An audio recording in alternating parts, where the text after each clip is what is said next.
श्री गंगाधर पाठक जी को आप सब जानते हैं। श्री राम जन्मभूमि के शिलान्यास के समय इनकी विशेष उपस्थिति रही, इन्हीं के अध्यक्षता में कार्यक्रम संपन्न हुआ। वैदिक पाठक जी।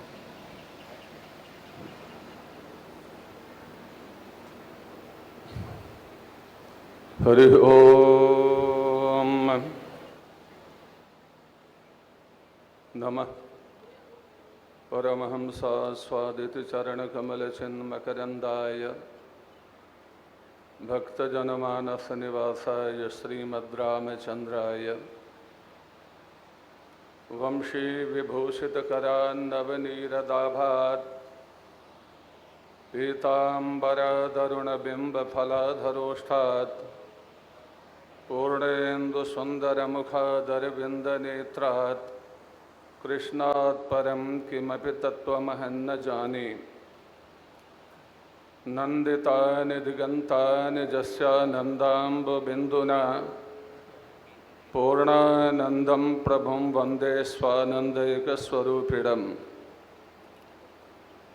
गोविंद जय जय गोपाल जय जय राधा रमण हरि गोविंद जय जय।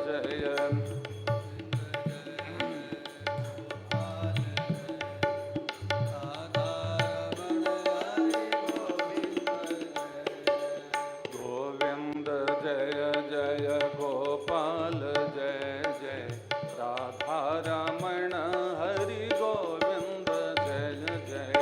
गोविंद जय जय गोपाल जय जय राधा रमण हरि गोविंद जय जय। गोविंद जय जय गोपाल जय जय राधा रमण हरि गोविंद जय जय।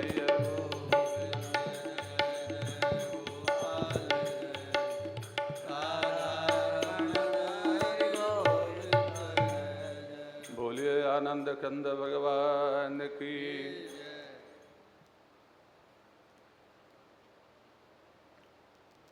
श्री उरिया बाबा जी महाराज की। स्वामी श्रीमद अखंडानंद जी महाराज की। स्वामी श्री शंकराचार्य भगवान की। श्री वृंदावन बिहारी लाल की। संत समाज की। श्रोता वक्ता समाज की। जय जय श्री राधे श्याम।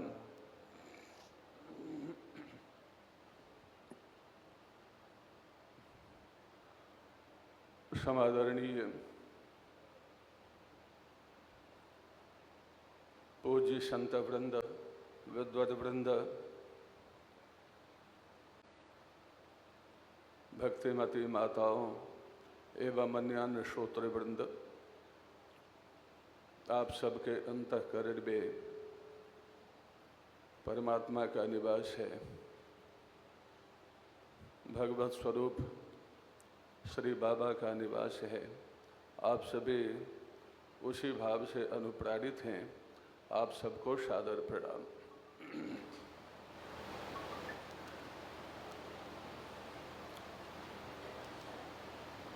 सबसे पहले मैंने 1988 ईस्वी में मुंगेर में अपने पिताजी की चिकित्सा करा रहा था, तो एक पुस्तक की दुकान में श्रीमद् भागवत सुधा मिली। मैंने उसे लिया और उसमें अनंत श्री विभूषित परम पूज्य श्री अखंडानंद सरस्वती जी महाभाग का बृहद निबंध है, लेख है। तो सबसे पहली बार श्री उरिया बाबा के बारे में मैंने वहाँ पर पढ़ा। फिर कालांतर में प्रकृति बनती गई तो कई साहित्य देखने का अवसर मिला। श्री गीता तत्वालोक तो कई बार देखा, अनेक प्रसंगों में भी देखा। विशेष रूप से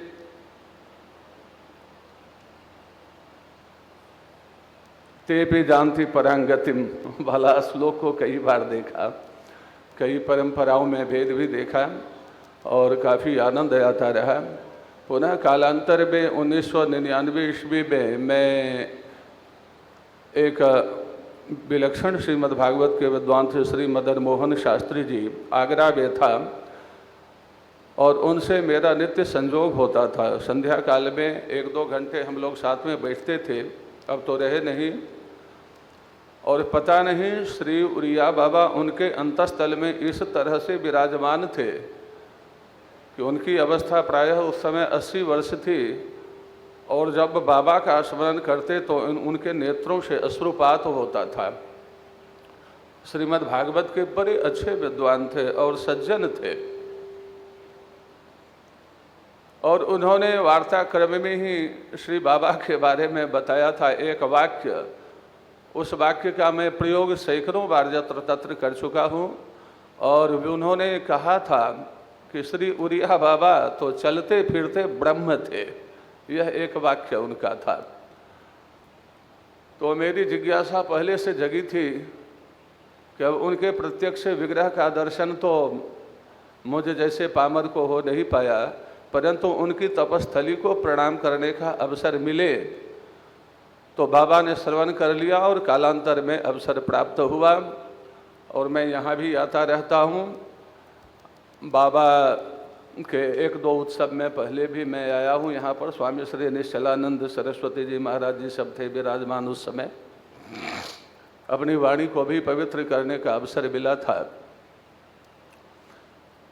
अभी माता जी ने बहुत ही अच्छा प्रकरण उठाया था। प्रकरण तो बहुत विवेचनीय है, उन्होंने भी अच्छा दिग्दर्शन दिया। मेरे मन में उसी समय एक भाव आ रहा था कि देखिए भगवान की कैसी कृपा है, एक कैसा संजोग है।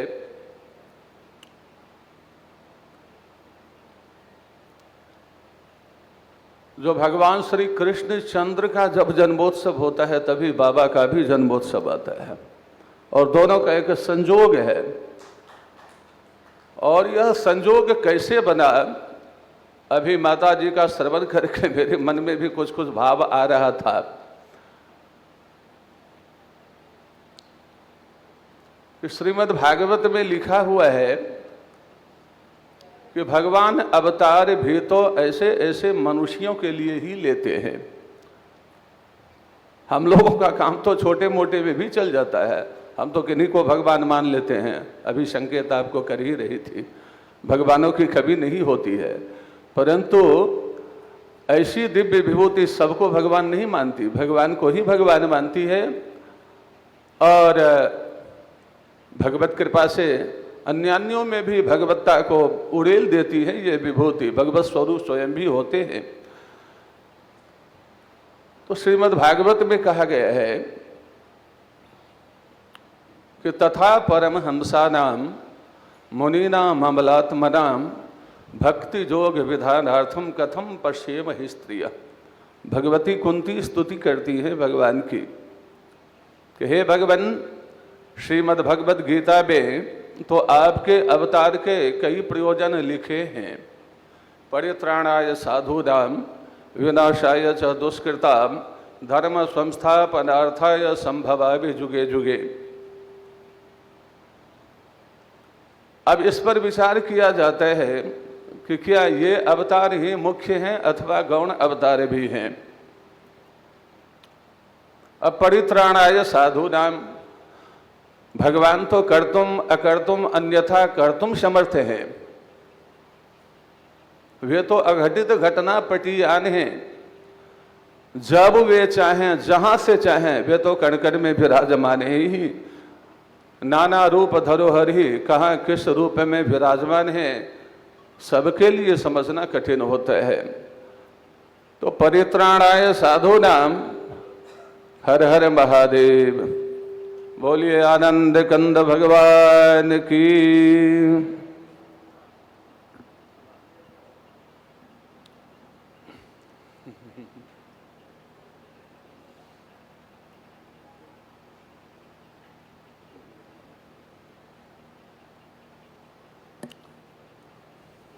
भगवान की बड़ी अद्भुत लीला है। हमारे स्वामी जी भगवान के साक्षात लीला विग्रह हैं और इनका जब दर्शन होता है तो ऐसा लगता है कि भगवान ने स्वरूप भी सोच करके ही रखा है। आपको सादर प्रणाम। तो वहां पर विश्लेषण होता है कि हे भगवान, श्रीमद् भगवद गीता में जो आपके अवतार प्रयोजन हैं, क्या वे प्रयोजन मुख्य हैं या गौण प्रयोजन हैं, या मुख्य भी हैं तो कब किस परिस्थिति में वे, गौण भी हैं तो किस परिस्थिति में मुख्य बन जाते हैं। परित्राणाय साधूनाम, अब इसके लिए आपको अवतार लेना पड़े ऐसी कोई आवश्यकता तो दिखती नहीं। विनाशाय च दुष्कृताम, आप पाप का, पापियों का विनाश कर दें कहीं से भी, तो वो तो आपके संकल्प मात्र से हो सकता है। आप एक बार संकल्प करें इदानीम सर्वम संहर्तव्यम, तो कितने रावण कंस इत्यादि विनष्ट हो जाएंगे। आपको युद्ध करने की आवश्यकता नहीं पड़ेगी। भृकुट विलास सृष्टि और लय हुई, आप एक बार संकल्प कर दें जो अमुक का परित्राण हो जाए, उसकी रक्षा हो जाए, तो आप उसकी रक्षा कर देंगे। परीक्षित की रक्षा तो आपने उनके गर्भ में ही कर डाली थी। तो कौन सा संसार का ऐसा गर्भ है अथवा गर्भ से बाहर का अणु मात्र भी कौन सा ऐसा स्थान है जहां प्रभु आप नहीं हो। आप तो सर्वत्र हो। आप जहां से चाहो, जिस स्थिति में चाहो, जिस क्षण चाहो, उसी क्षण किसी की रक्षा कर सकते हो। उसके लिए श्री रामकृष्ण बनने की कोई आवश्यकता नहीं पड़ेगी। विग्रह धारण की बहुत बड़ी योजना बनाने की कोई बड़ी आवश्यकता नहीं पड़ेगी। तो परित्राणाय साधूनाम विनाशाय च दुष्कृताम, ये दो काम तो संकल्प मात्र से कर ही सकते हैं। अच्छा, धर्म संस्थापन अर्थाय, चलिए धर्म संस्थापन वाला काम भी आपके द्वारा संकल्प मात्र से हो, आपकी इच्छा मात्र से हो जाए, कोई भारी बात नहीं है। परंतु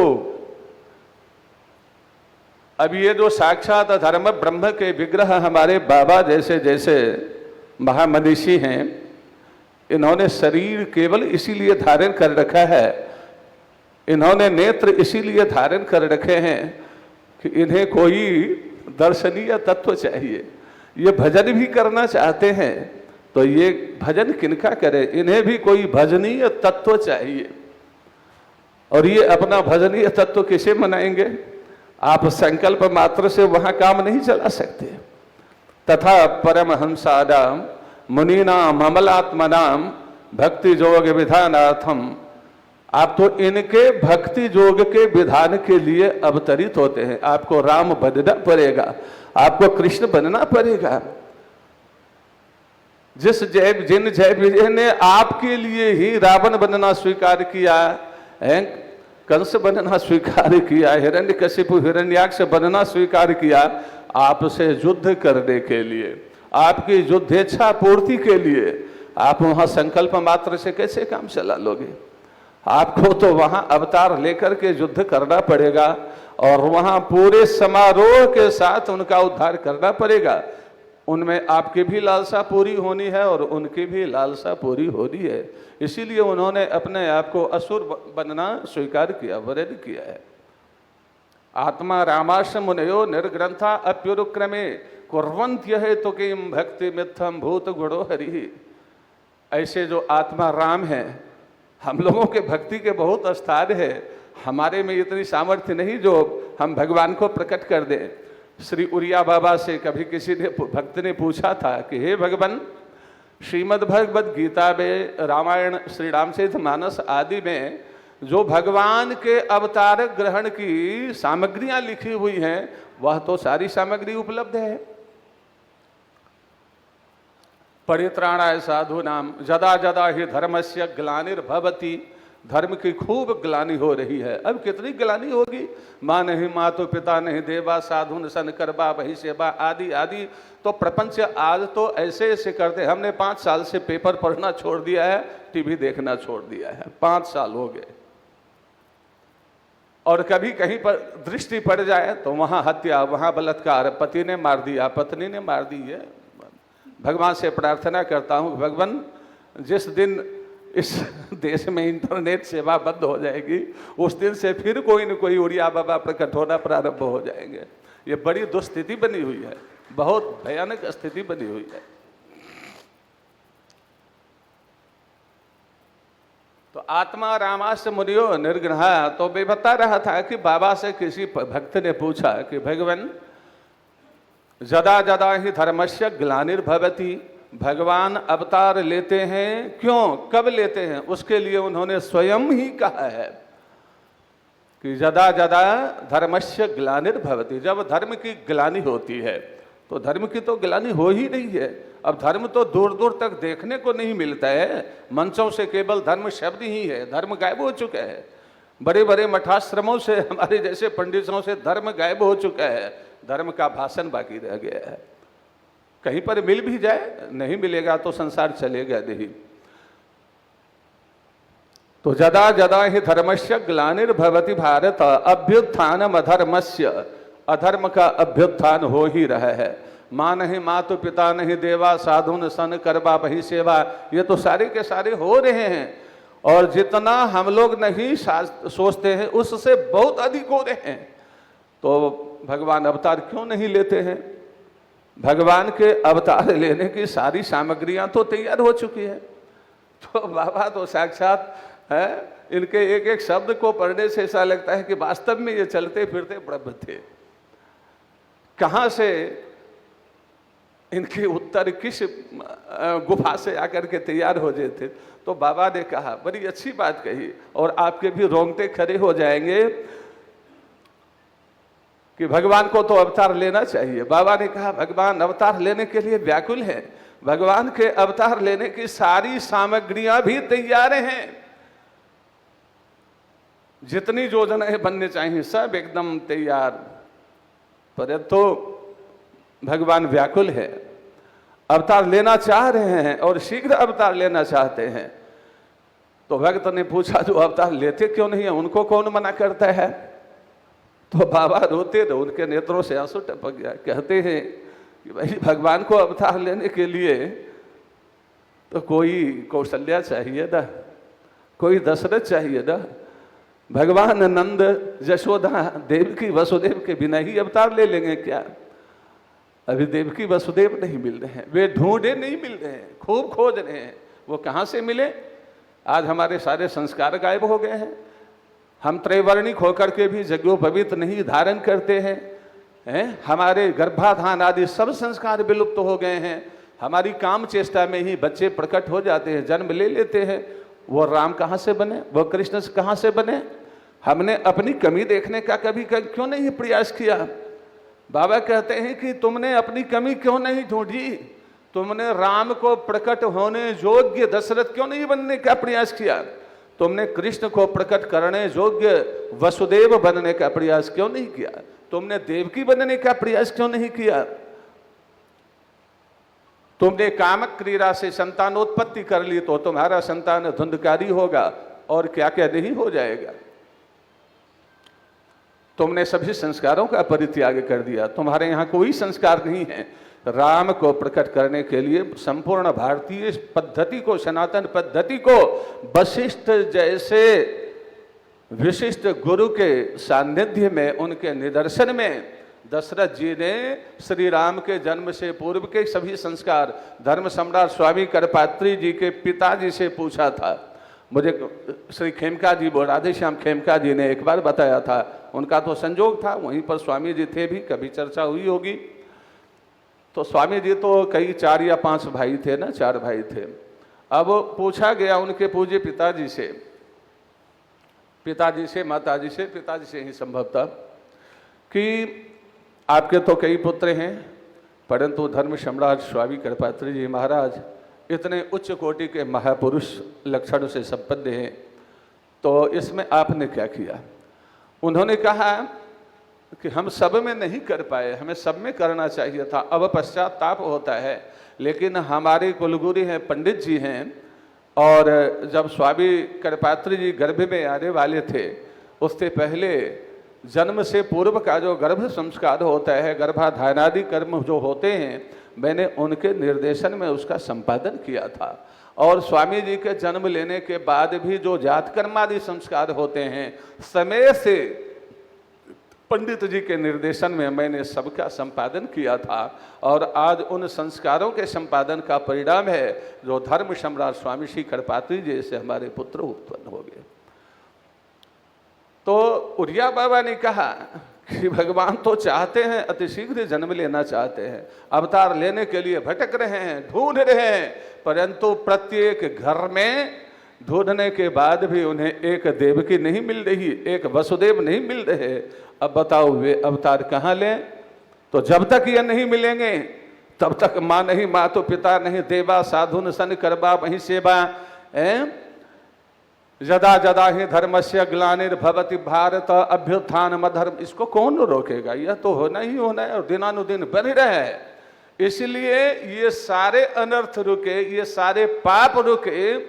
इन पापों को रोकने के लिए आपको संकल्प लेना पड़ेगा देवकी बनने का, आपको संकल्प लेना पड़ेगा वसुदेव बनने का, दशरथ और कौशल्या बनने का संकल्प लेना पड़ेगा। आप बताइए भगवान कहाँ आएंगे, किनके घर में आएंगे? हमारे जैसे दीनहीन के घर में, पापियों के घर में आएंगे क्या? जो हम आज के परिवेश में अपनी दिनचर्या को भी विधिवत पूर्ण नहीं कर पाते हैं, हम कल्पना करें उनका कभी अनुग्रह हो जाए तो वे तो कहीं भी प्रकट हो जाएंगे, किसी भी रूप में प्रकट हो जाते हैं। परंतु इसके लिए तो दशरथ अदिति क्या है, कश्यप अदिति महातप की तपस्या भी करनी पड़ती है। तो श्रीमद् भागवत का कहना है आत्मा रामा से, जो आत्मा राम हो गए हैं, जो स्वयं में रमण कर रहे हैं, उनको कोई बाह्य सांसारिक भजनीय तत्व मिलेगा क्या? हमारे जैसे तो आप भी भजनीय है, कोई मालदार बाबू आते हैं, उनके पीछे भी मिठाई के डब्बे लेकर लग जाते हैं, बाबूजी बाबूजी। हमारे भजन के लिए हमारे भजनीय तत्वों की कमी नहीं है, बहुत सारे हैं। परंतु जो आत्मा राम, बाबा जैसे आत्मा राम हो गए हैं, जो स्वयं अपने आप में ही रमन करने वाले हैं, आत्मा निरमते, तो उनका भजनीय तत्व कैसा होना चाहिए? अच्छा, बाबा इत्यादि कोई सामान्य कोटि के जीव नहीं थे। भगवान शंकराचार्य ने नृसिंह पूर्व तापनीयोपनिषद के ऊपर भाष्य किया है। भगवान शंकराचार्य का, कोई कहते हैं कि ये आदि शंकराचार्य का है, कोई कहते हैं बाद वाले का है, जिनका भी है, सभी शंकर स्वरूप ही हैं। तो वहां पर लिखा हुआ है कि मुक्ताः अपि लीलया विग्रहं प्राप्य तम भजन्ते। मुक्ताः अपि, जो मुक्त हो चुके हैं, वे भी लीला विग्रह धारण करके और भगवान का भजन करते हैं। कहते हैं क्यों? क्यों, क्या आवश्यक? जो आत्मा राम, महामुनीन्द्र, अमलात्मा, परमहंस हो चुके हैं, उन्हें भजन की क्या आवश्यकता है? वे तो सब भजन को पचा लिए, वे तो भजनीय स्वरूप हो गए, तत्स्वरूप हो गए, उनके लिए क्या आवश्यकता?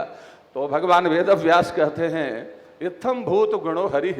भैया भगवान के नाम रूप गुण लीला धाम में कुछ ऐसी विशेषता ही है कि वे आत्मा रामों को भी नहीं छोड़ती है। विशेषता आत्मा रामों को भी भजन करने के लिए बाध्य कर देती है, मुनियों को भजन करने के लिए बाध्य कर देती है, अमलात्माओं और परम हंसों को भी भजन करने के लिए बाध्य कर देती है। और इतना बाध्य करती है, ध्रुव, प्रहलाद, उद्धव आदि कोई सामान्य पुरुष थोड़े ही थे। केवल जन्म लेकर के इधर से उधर जाना भटकना ये थोड़े ही उनका था। ये सभी मुक्त पुरुष थे, भगवान के विशिष्ट पार्षद थे। और वहां भगवान शंकराचार्य ने लिखा है मुक्ताः अपि लीलया विग्रहं प्राप्य तम भजन्ते, कि लीला विग्रह धारण करके ऐसे ऐसे मुक्त पुरुष भी भगवान का भजन करते हैं। तो हमारे बाबा उसी मुक्त पुरुष की श्रेणी में हैं, उन्हीं मुक्त पुरुषों की श्रेणी में आप ही हैं। जब हमने सुना था कि ये चलते फिरते ब्रह्म हैं, और बाद में मैंने बाबा के संबंध में कई साहित्य भी पढ़े हैं। स्वामी जी ने भी कल परसों हमारे कुलदीप जी ने भी एक साहित्य दिया था, उसे भी मंडू का पुलतिया उल्टाया। और एक साहित्य मेरे हाथ में आ गया, वह तो बाबा ने नहीं दिया था, श्री सेवानंद जी महाराज जी ने, मैं तो शिकायत कर रहा हूँ, लेकिन ठाकुर जी की कृपा ने मुझे वह प्राप्त करा दिया। आज से 50 वर्ष पहले जब स्वामी जी का, महाराज जी का 100वां वर्षोत्सव हो रहा था, तो परम पूज्य स्वामी श्री अखंडानंद सरस्वती जी महाराज ने एक साहित्य लिखा था, शताब्दी महोत्सव में, महाराज जी की दृष्टि में होगा, तो वह PDF के रूप में मुझे प्राप्त हो गया। मैंने उसे देखा तो लगा कि तो पागल हो जाऊंगा मैं भी पढ़ करके, और महाराज जी को समझना मेरे जैसे के बस में तो है नहीं, मैं तो केवल प्रणाम कर लेता हूँ। ये तो भाई स्वामी श्रीमद अखंडानंद जी की लेखनी, और वह लेखनी जो साक्षात श्रीमद बाबा की प्रशंसा में, श्री उड़िया बाबा की प्रशंसा में चले, तो क्या कहा जा सकता है फिर वहाँ पर, वो हम जैसे उसको संभाल पाएंगे।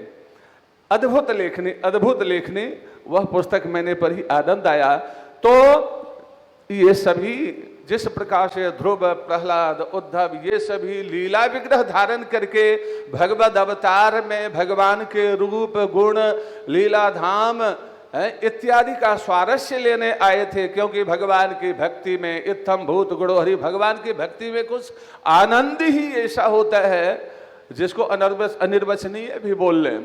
जिह्वा ने मिश्री तो खाई, स्वाद तो ले लिया, परंतु मिश्री कैसी लगती है, जिह्वा की क्षमता नहीं है जो मिश्री का स्वाद बता पाए, मिठास बता पाए। आप मिश्री खा के देखो, बस इससे बढ़िया उत्तर कोई भी नहीं होगा। राम नाम मिश्री।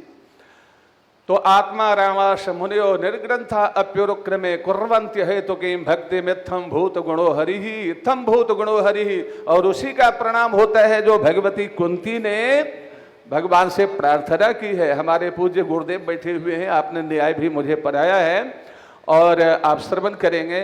भगवती कुंती ने वहां पर मुख्य अवतार का रहस्य प्रकट किया है एक प्रकार से कि हे भगवान, आप जो अवतार लेते हैं, आपके अवतार का मुख्य प्रयोजन है तथा परमहंसानाम मुनीनाम अमलात्मनाम भक्ति जोग विधानार्थम कथम पश्येमहि स्त्रिय, कि आप तो तथा परमहंसानाम, आप तो इन कोटि के परमहंसों की जो अभिलाषा होती है हम भी भक्ति करें, हम भी किसी दिव्य रूप माधुरी का दर्शन करें, इन्होंने आपके लिए नेत्र को धारण कर रखा है, इन्होंने आपके लिए, आपका गुणगान करने के लिए जिह्वा को धारण कर रखा है,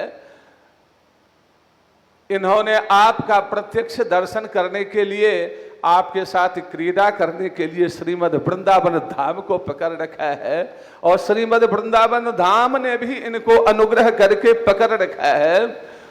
तो ऐसे ऐसे परमहंसों के लिए ही हे भगवान आपका मुख्य अवतार होता है। तथा परमहंसा नाम मुनि नाम अमलात्मा नाम, जो एतादृश मुनि हैं, अमलात्मा हैं, महामुनीन्द्र हैं, महात्मा हैं, ऐसे महात्माओं के लिए आपका अवतार होता है।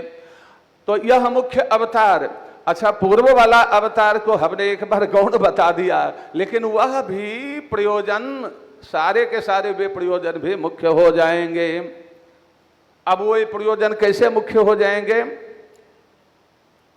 परित्राणाय साधु नाम, यहां जो गोपियां थी, वे गोपियां केवल बात बना करके जीवित रहने वाली थी क्या?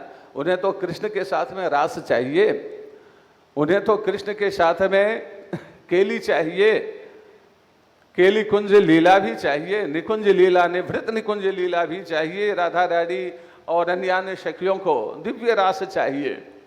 वो आपके हाथ में हाथ मिला करके, गलबहियां करके हैं, गाना गाएगी, गीत गाएगी, रास खेलेगी। तो आप ऐसे के लिए, ये सभी विशिष्ट साधु है ना, हमारी गोपियां क्या है? विशिष्ट साधु है।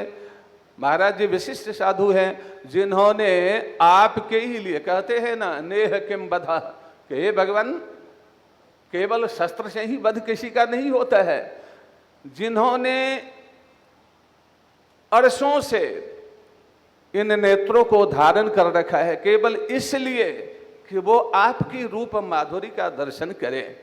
आपकी रूप माधुरी के बाद कुछ रहता भी नहीं है। जिन नैनन सो यह रूप लखा, उन नैनन सो अब देखिए कहा। एक बार इस रूप माधुरी का दर्शन हो जाए फिर नेत्र ले लो ले लो।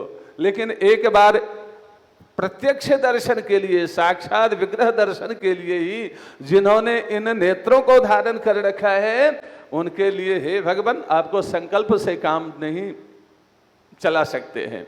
उनके लिए तो आपको कृष्ण बनकर आना पड़ेगा। परित्राणाय साधु नाम, गोपियां जो साधु माँ हैं, ऐसे ऐसे जो साधु हैं जिन्होंने आपके लिए शरीर धारण किया है, लीला विग्रह धारण किया है, इनके लिए संकल्प मात्र से आप काम नहीं चला सकते। इनके लिए आपको आना पड़ेगा। तो परित्राणाय साधु नाम भी मुख्य प्रयोजन में आ गया ना। परित्राणाय साधु नाम विनाशाय च दुष्कृताम। हिरण्यकशिपु, हिरण्याक्ष, रावण, कुंभकर्ण, कंस जैसे जैसे जो दुष्कृति हैं, दुष्कृत हैं, इनके लिए केवल संकल्प से आप काम नहीं चला सकते हैं। क्योंकि इन्होंने जो असुर शरीर का वरण किया, इसीलिए वरण करा कि आपके साथ में यह युद्ध लड़े। आपको देखते देखते इनके प्राण पखेरु उरे, रामाकार भय तिनके मन, मुक्त भय छूटे भव बंधन। आसीन संविष्ठन भुंजान स्व पर्यटन महिम, चिंतयानो हृषिकेशम अपश्यत तन्मयम जगत। श्रीमद् भागवत का तो ऐसा उद्घोष है, यथा वैरानुबंधे न मर्त्यस्तन्मयता मियात न तथा भक्ति जोगे न इति में निश्चिता भति ही। कि ये जो वैरानुभक्ति बंधी भक्ति करने वाले रावण आदि हैं, कंस आदि हैं, इनके लिए भी केवल संकल्प से काम चलेगा। इनको मुक्का मारना पड़ेगा और उसके लिए आपको कृष्ण बनना पड़ेगा।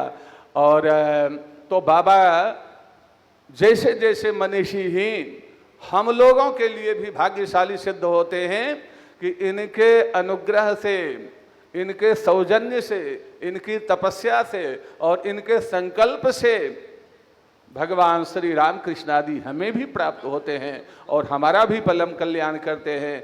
जन्म जन्मांतर युग युगांतर तक हम बड़े अहोभाग्यशाली होते हैं, भाग्यशाली होते हैं। कुछ समय का अतिक्रमण हो गया तो मैं अपनी इसी टूटी फूटी वाणी के साथ आप सबको बार बार प्रणाम करता हूँ।